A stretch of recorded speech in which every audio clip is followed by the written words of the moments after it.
Hi, everyone. My name is Jenny Morris. I'm a solutions architect at Elastic. Today, I want to talk to you about Elastic at scale. Obviously, Elastic is a search engine.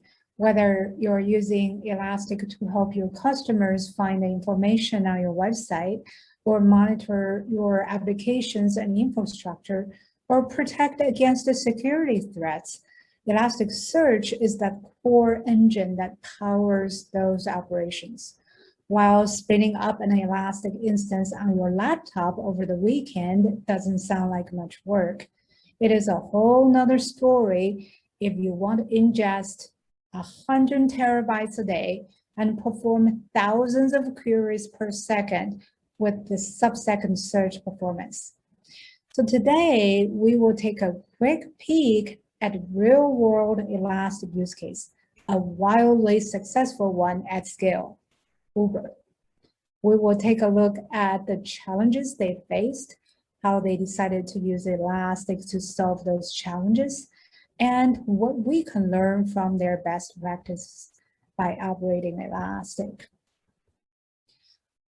Elastic plays a key role in Uber's marketplace dynamic core data system, from estimating their rider demands to dynamic pricing, to predicting when a Uber Eats order will arrive, to the same-day package deliveries with Uber Connect, to renting a car with Uber, or to a ride for vaccination.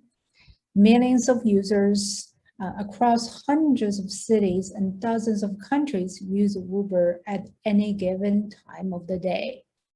On the surface, Uber is quite straightforward. You open the app, request for Uber. A few minutes later, Uber arrives and takes you to your destination. Behind the scenes, there is a fairly complex data model. You'll have to consider the location, the time, what kind of product it is. Is it Uber X, Uber Black? What's the status? Requested, on trip, or completed? The speed of retrieval is critical. There's all kinds of different algorithms involved with dispatching, pricing, forecasting. They need to know exactly where you are when you called Uber, what facility is nearby, where is your destination, how long would it take you to get there, and what directions the driver should take to pick you up and drive you to your destination.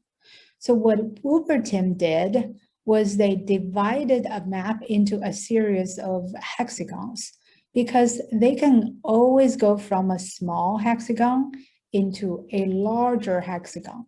And hexagons are more like the circle shape, so there is a smoothing effect when they have to move outward from your location, outward to search for more drivers. And they had huge challenges with forecasting the rider demand.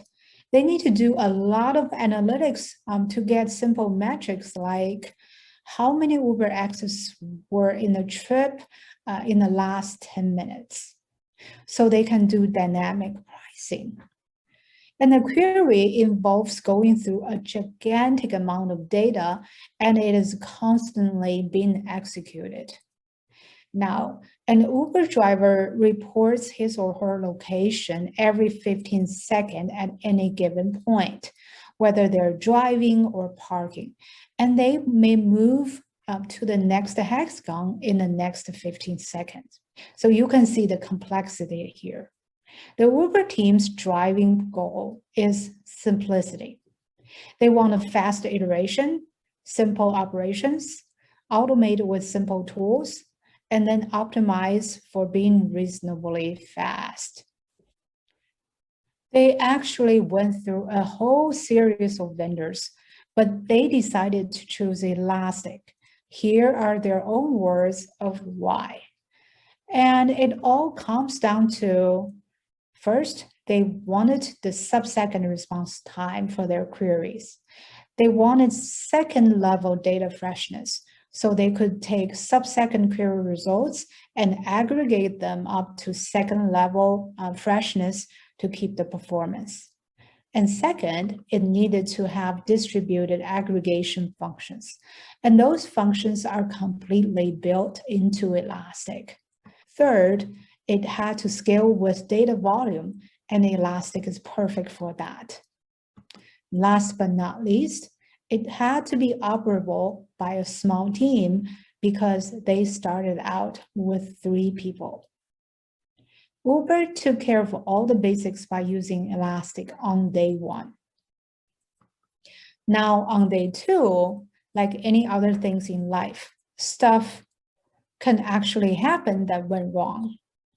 Yes, we always start the projects by defining our requirements, but requirements change because we don't know what can possibly be happening on day 2. Therefore, we need to have the skill and the flexibility to handle the unexpected when they do occur. When Uber first started taking off, they said it was so easy to get going with Elastic. We just started out choosing all the defaults on everything. And that worked great until they saw these unexpected surges. 21 billion documents a second, hitting 340,000 shards. So they decided to go back, look at their setups and data modeling, and make configuration changes. And Elastic is flexible enough to handle the unexpected at such a large scale.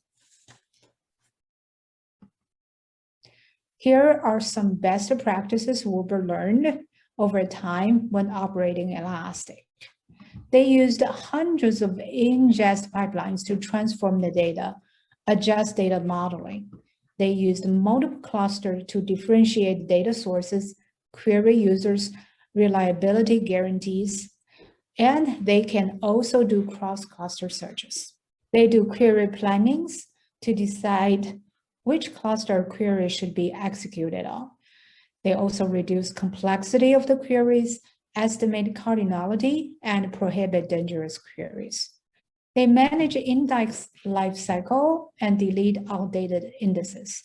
They monitor their Elastic clusters, and they invest in automation, alerting, and machine learning to see the state of everything, what should happen, when, and where. All the good practices that we can learn from.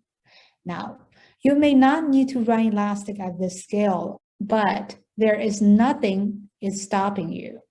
If you would like to learn more about Elastic, there are free training classes to get you started. You can also go to the demo site, demo.elastic.co. This is a playground for you to try out different Elastic functionalities. Last but not least, go to cloud.elastic.co for a free trial. Get your own data into Elastic and see how Elastic can help you solve your real business problems. We're here to support your Elastic journey. So feel free to reach out to us with any questions. And if you would like to extend your cloud trial, we're happy to help you with that as well. Thank you very much, and have a wonderful day.